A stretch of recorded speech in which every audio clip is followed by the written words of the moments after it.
Professional লাইফে responsibility অনেক বড় একটা জিনিস। প্রতিটা প্রতিষ্ঠানই আপনাকে হায়ার করবে স্পেসিফিক কিছু রেসপন্সিবিলিটি দিয়ে।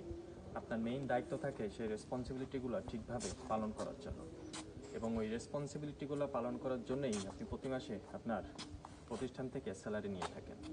তো কাজ করার সময় আমরা অনেক সময় আমাদের যে দায়িত্ব থাকে সেই দায়িত্বটা হয়তো মাঝে মাঝে কিছু জায়গায় ভুল হয়ে যায়।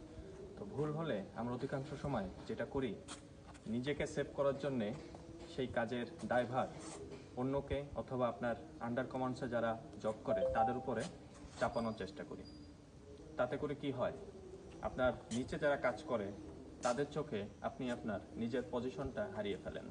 তারা বুঝে যায় যে তার রিপোর্টিং বস বিপদের সময় তাদেরকে একা রেখে সে নিজে সেফ জোনে চলে যায়। এই কাজটা কখনোই করা উচিত নয়। আপনার রেসপন্সিবিলিটিস পালন করতে গিয়ে যদি আপনি কোথাও ভুল করে ফেলেন, সেটা অ্যাকনোলেজ করেন, সেই ভুল থেকে শিক্ষা গ্রহণ করেন। পরবর্তীতে যেন সেম সিচুয়েশন আসলে আপনি যেন রেসপন্সিবিলিটি নিয়ে আবার সেম ভুলটা না করেন।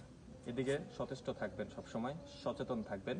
এবং আরেকটা জিনিস সবসময় ট্রাই করবেন, আপনার নিচে আপনার অধীনস্থ যারা আপনার জন্য কাজ করে যাচ্ছে, তো তাদের যদি কোনো ভুল হয় এবং সেটা যদি আপনার নজরে আসে, তো অবশ্যই তাদেরকে কারেকশন করে দিবেন।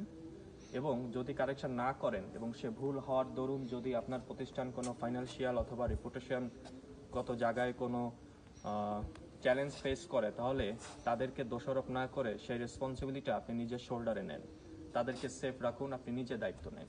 এভাবে যদি কাজ করেন আপনি একজন ভালো লিডার হতে পারবেন এবং আপনার অধীনস্থদের চোখে আপনি একজন ভালো টিম লিডার হিসেবে মর্যাদা পাবেন এবং সবাই খুব সুন্দরভাবে একটা আমব্রেলার নিচে থেকে কাজ করতে পারবেন এবং ইনশাল্লাহ সফলতা আসবে। Thank you. আসসালামু আলাইকুম।